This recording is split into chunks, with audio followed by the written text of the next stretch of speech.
Welcome to Discover Barnstable, the official podcast of the town of Barnstable, a podcast where you can meet the people who steward the programs and services that connect us to our quality of life here in the town of Barnstable.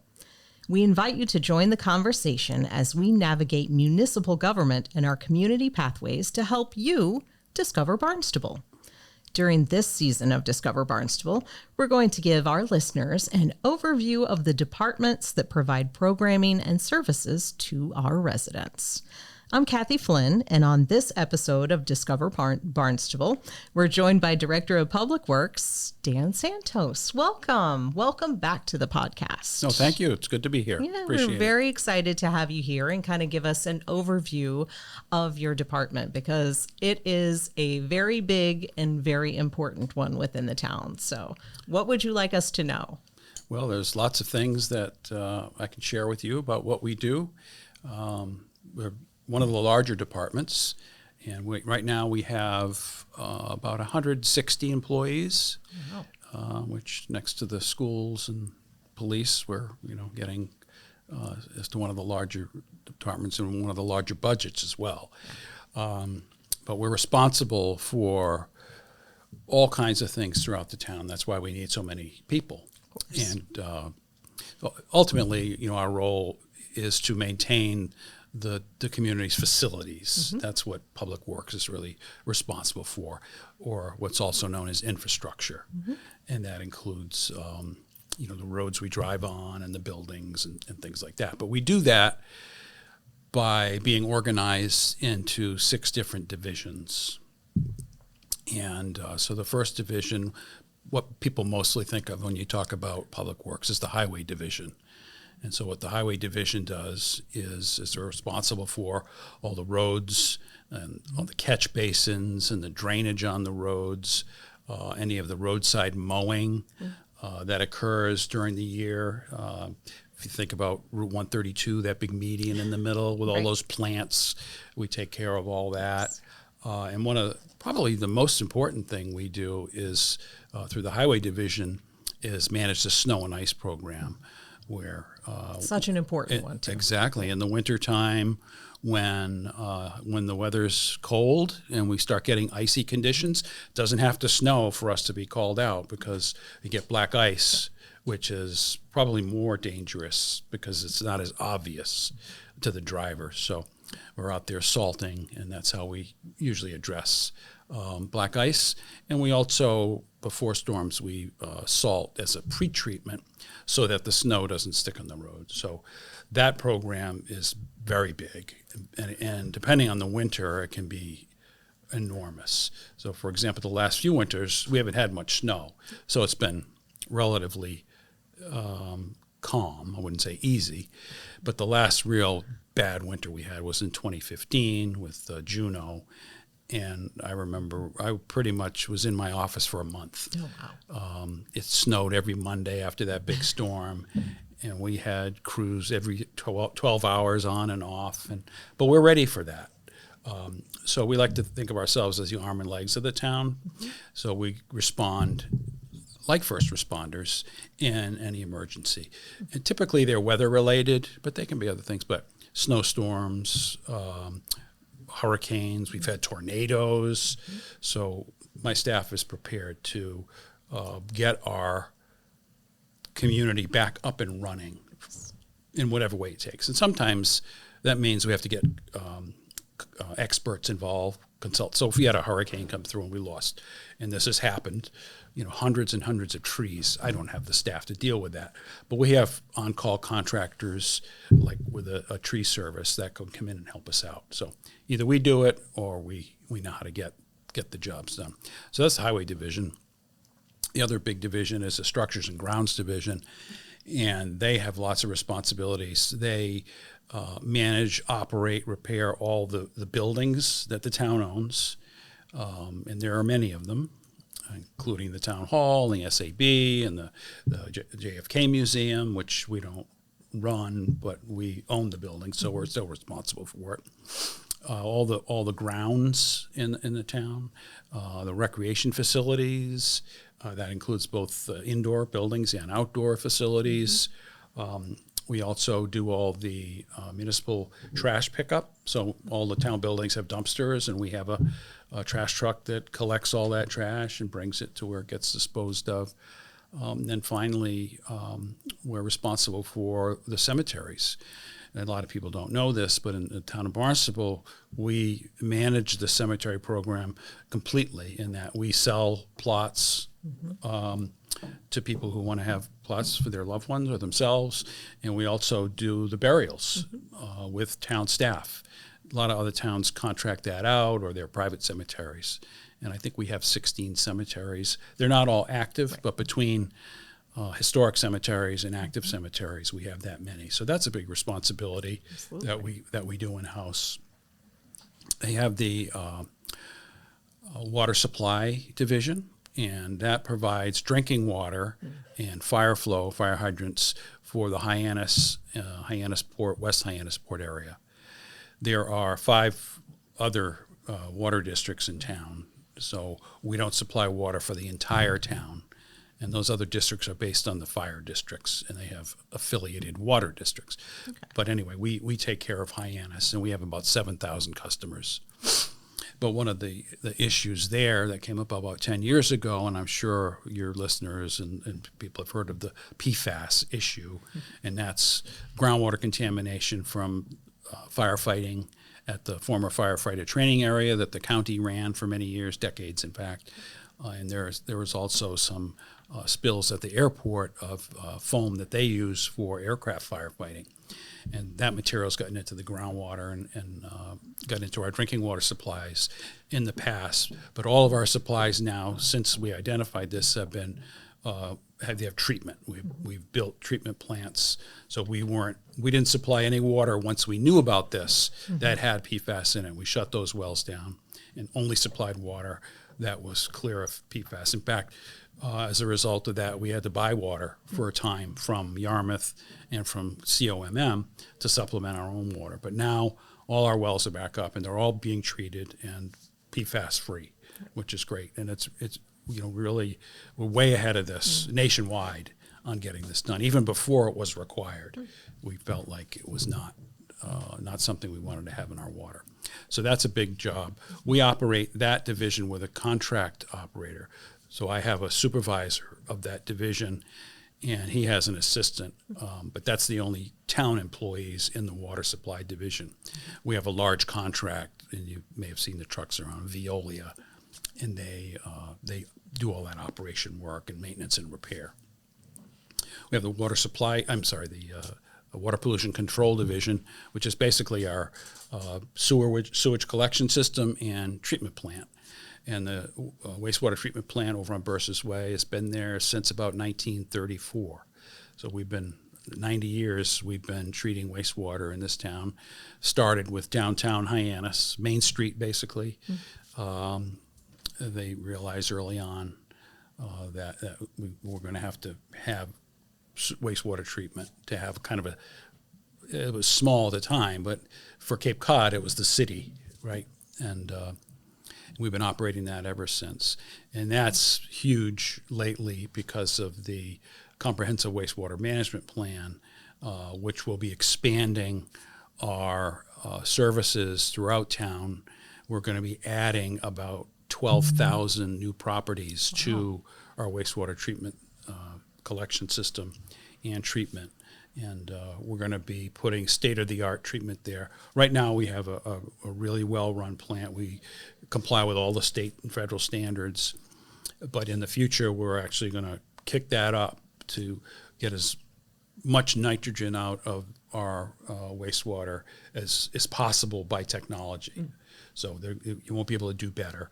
And then we're also going to be adding on different components so that when the water is done being treated, it will effectively be drinking water. I mean, it's that clean. And so we're working with the Department of Environmental Protection on how are ways that we might be able to reuse that as a resource. I mean, to take water and make it's actually cleaner than what's in the ground that we're pumping out to drink. So why put it back in the ground? So we don't have any plans right now, but we're talking about doing that. That's kind of the future of wastewater treatment. Is water is such a resource, we don't want to waste it. Right. So let's reuse it. And there are ways to use it. It's called non-potable reuse, so irrigating with it and other things. You're not consuming it. There's also potable reuse, where they do in many parts of the world, and in this country where water is scarce, they have to do that. Yeah. So let's see. We have our solid waste division, and what they do primarily is operate the residential transfer station and recycling center in Marston's Mills. And so people can buy a permit annually, or they can pay per visit, depending on how much they go. If they're not going a lot, sure, it makes sense to just pay for per visit.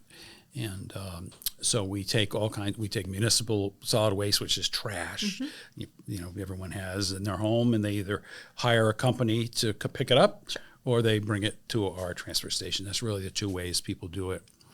And I'd say about 30 or 40% of the households in Barnstable come to the transfer station, and the remainder use the private services. Okay. And we also have clothing that we accept there that gets donated, bottle and can, the deposit type of bottles and sure, cans that we work with local nonprofits to benefit from. So they help us out by staffing that, and then they get the benefit and then can turn in the bottles and cans for their benefit. We have food waste that we take, and that gets composted. And then we take, metal and refrigerators, pretty much anything that people want to dispose of, except hazardous. But we do that 4 times a year, working with the county. People can bring, no additional charge, any hazardous waste they have, or lead paint, or something they don't even know what it is. This is blue liquid in their garage, and there's a lot of that out there. And we do that 4 times a year. And that's a real benefit to the community, because in the past, a lot of times that would go down the drain, or out in the storm drain, or out in the backyard. Right. And we really don't want people to do that. You just don't know how to dispose of it. It goes into our groundwater. Safe place to do that. And creates some of the problems that we've had over the years on the Cape. We have finally, it's our administrative and technical support division, and that's the management part of Public Works, where I work, specifically in the Assistant Public Works Director. We have all our financial operation there, engineers, architects, surveyor. So our Public Works Department is really, we're not one of the largest towns in Massachusetts by population. We are by area. We're the 4th largest town in Massachusetts by area. So we have a lot of roads. But we decided early on, particularly with the wastewater management plan, that we felt that we could better serve Barnstable by doing all of this engineering and surveying and work in-house. That it's very costly to hire consultants to do this. Sure. They were getting busier, and they weren't providing the level of service that we felt that we want, one, and two, that we could provide ourselves. So starting about 10 years ago, we started beefing up that technical support division with engineers and technical people to do primarily the comprehensive wastewater management plan. We've saved the town millions of dollars by doing it in-house. We have more flexibility. We get a better product. And I think that's gone very well. So the result of that hiring is that we have basically a consulting firm working for the town. If you went to, the Wright Pierce or CDM, these companies you may have heard about that do engineering, they have all the same people we do. And we have a great intern program in the department. So we hire lots of summer interns that are in college. Usually they're in the middle of their college years, and they'll come and work for us, and it benefits both parties. They learn on the job, and we get the benefit of that summer training. We've also hired many of those people into jobs at Public Works. They get some experience with us, understand how we work, and we get great people, and we've really hired some wonderful employees that way. So that's kind of an exciting program. Absolutely. That we have. So that's our That's our divisions, how we're organized, and how we kind of proceed, day to day. Oh, the other thing I wanted to mention is that in the last few years, and again, related to the comprehensive wastewater management plan, we felt like we needed to kick up our communications because we do so much out in the community. We close roads and and digging up properties, and so we have a communication staff that now manages our website, and we have social media from Public Works. In fact, right now we're going to be releasing a new website for Public Works, totally rebuilt. With fantastic information, and hopefully it's going to be easy to use. We're kind of going through some beta testing right now. Very nice. I was going to ask about that, about how the public can kind of connect if there are issues or if they want to know more. So it's absolutely. Good to know there's many ways. So you can reach us through the town's website. You can call us on the telephone. 790-6330, and we have people that answer the phone. No answering machines at Public Works. I want to make sure that we're communicating with the people that call. You can stop in over on 382 Falmouth Road, and if you have an issue you want to bring up or a question, we have the social media presence. We're putting lots of information out on all the things we're doing. We have the Barnstable Water Resources website, which is separate from the Public Works website. We'll be kind of connecting those when we release our final or our new website. But that has all the information you'd want on water resources, from drinking water to the comprehensive wastewater management plan to any of the other water issues like water quality with our freshwater ponds and our saltwater estuaries. So this. We're surrounded by water. It's beneath us, so we do a lot of water work. Excellent. And there's always the My Barnstable app as well. Exactly, I know your communications team is on there anytime there's a closure or any kind of notifications. You can find out through that as well. So if you don't have the My Barnstable app, definitely hop on and download that to your smartphone, your Android or iPhone. So let's see. No wonder you have such a large department. You cover a lot of topics and a lot of ground under your umbrella. Let's talk about how maybe your team, being so large and doing so many things, I'm sure you face a lot of challenges, especially when it comes to like aging infrastructures. You mentioned some of the buildings. How are you kind of problem solving in those areas, or like the changing weather patterns? If you have, you mentioned maybe 2015 was the last big storm, and I'm sure we're due. We're probably primed for something. How are you? Yes, knock on wood. How are you facing those challenges? Well, with infrastructure to start with, we own a lot of infrastructure, a lot of buildings, a lot of grounds, the marinas, the sport, the recreation facilities. So we spend a lot of our year in that technical support division with our engineers and technicians understanding what our building and facility needs are. And so the town has a capital program, there's two parts of the budget, the operating budget and then the capital budget. And the capital budget is primarily for things that are more than $50,000, but typically capital expenditures are building related or large vehicles, equipment, things like that. And so basically throughout the year, from input we get from our customers, but also from work we're doing out in the field, we put together it's basically a maintenance and repair backlog. It's what needs to be done on our facilities and what is the priority. And so that gets developed into a capital project submission every October. We're right in the middle of this right now. We're going to be submitting it in the next couple of weeks. And so we literally submit hundreds of projects across all our facilities, proposing work that's either going to upgrade or repair or replace components or even facilities themselves.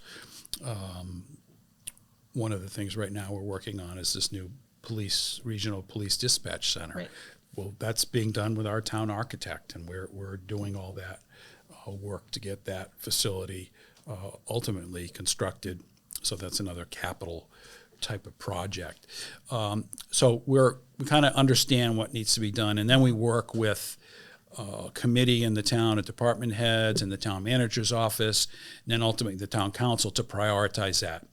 Because honestly, there's hundreds of millions of dollars of backlog on this list, given the size of the town. And so we only have limited budget every year. And it's been very good the last few years, tens of millions of dollars outside of the comprehensive wastewater management plan, where we've put in several $100 million into that. So there's lots of work that gets prioritized, and it's basically health and safety. Those are going to be number one. Or if the building is, a component is completely broken or failed, or there's a threat, or there's water coming in the roof, those kind of things, those get prioritized. And some of the nice to haves, maybe, fixing something at one of the museum properties that we'd like to renovate or put a new bathroom in. It may not be a priority. Ultimately, we'll get to it, hopefully. Sure.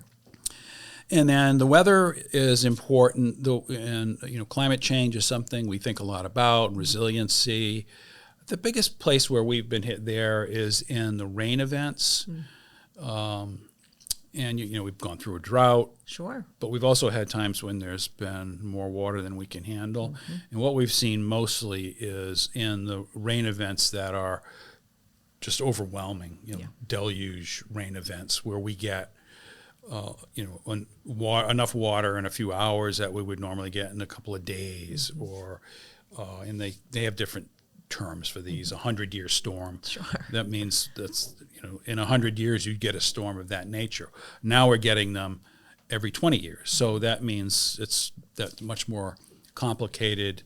And so we have to think about our infrastructure in the future. If we're going to continue to get these storms that are overwhelming, do we need to upgrade our drainage facilities, for example? And that's the biggest thing, because when so much rain falls in such a short time, the existing infrastructure can't handle it. So things back up, you get roads flooded, and that's the worst of it. Or you get erosion at the beaches. Right.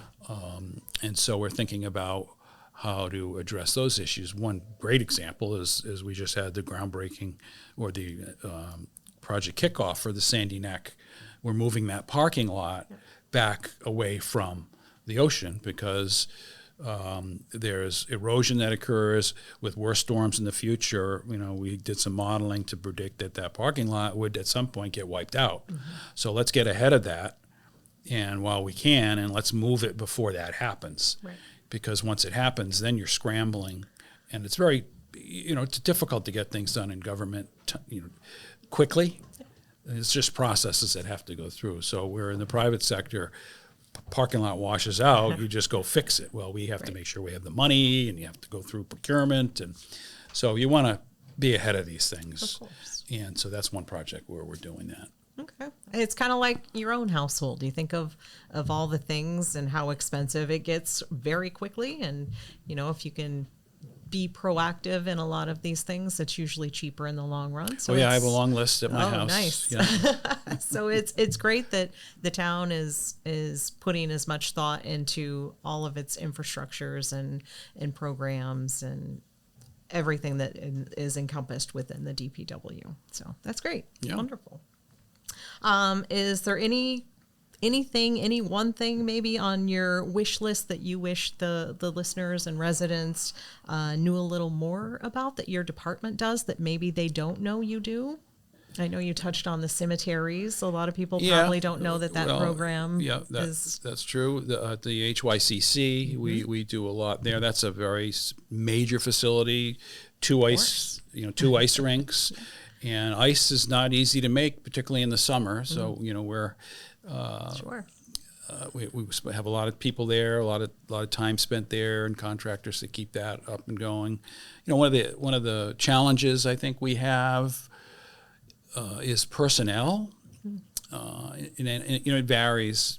Being able to get good people to work for the town, and not just public works, but it's cyclic with the economy. You know, when the economy's good, private employers tend to pay more and they can attract people. When the economy is not as good, people want to look for something that's more secure, so they would tend to look in kind of government maybe or municipal jobs. But I mentioned with our public works engineers and that whole comprehensive wastewater management plan engineering team, it's very difficult to get engineers for a few reasons. One is that municipal government is not paying tons of money. People don't come to government to make a lot of money. Right. They come here almost for other reasons. They want to participate in their community, but we have good jobs and we try to pay a good salary. But when the economy's good, it's really difficult to compete with private sector employers. That's an issue. The other issue is, I'm sure you've heard this from other places and speakers and where you've read about, is the housing crisis. Nationally, Massachusetts, Cape Cod, people can't afford to move here for our jobs and live here. It just, the amount of money you need to buy a home here, someone who's fresh out of college with a brand new minted engineering degree, they can't afford to live here. Even apartments are difficult to come by. I have children that have a hard time living on the Cape and may not ultimately be here for that reason.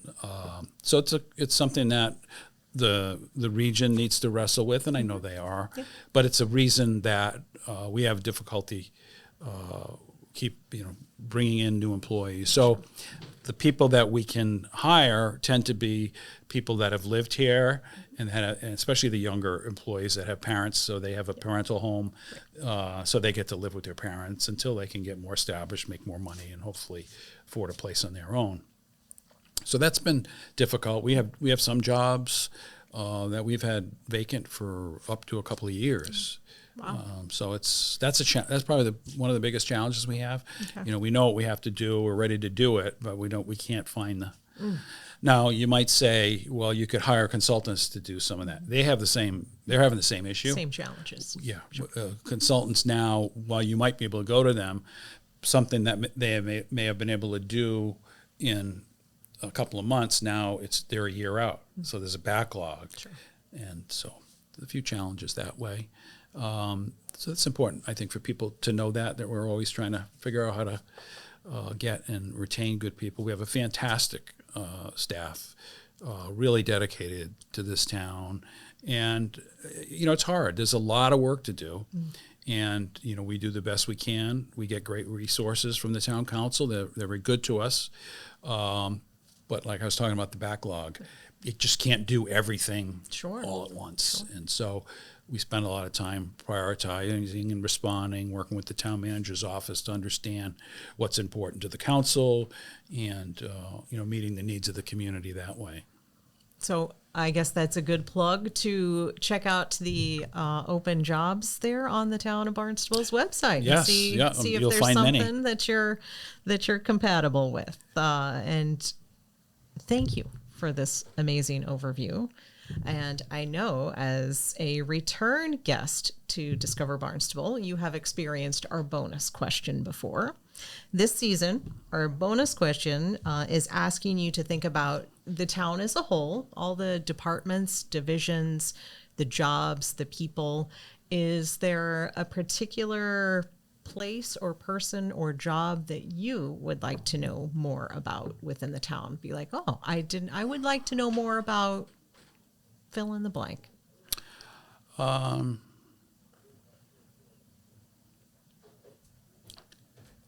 like to know, honestly, more about the police department and some of their, not kind of the frontline work, but there's a lot that goes on in the police department that helps our community and keeps us safe. And I'm not sure that, and maybe I've missed it, but I'd like to know more about, kind of the inner workings. And I know they have that program where you can go and learn about the police department, but that's just for the people who do that. Right. I think getting that information that those people get out to the broader community would be really beneficial. Nice. The Citizens Academy. I like it. Well, great. I know we will definitely have Barnstable Police Department in one of our upcoming episodes of Discover Barnstable. So maybe you'll learn something new there.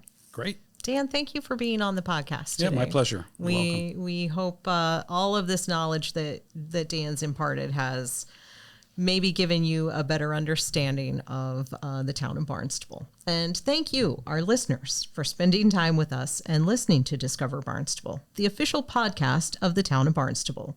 We hope you found a new understanding of how your municipal government works for you and our community. Be sure to drop us a line at podcast@town.barnstable.ma.us and let us know what you would like to learn next. Until next time, go discover Barnstable.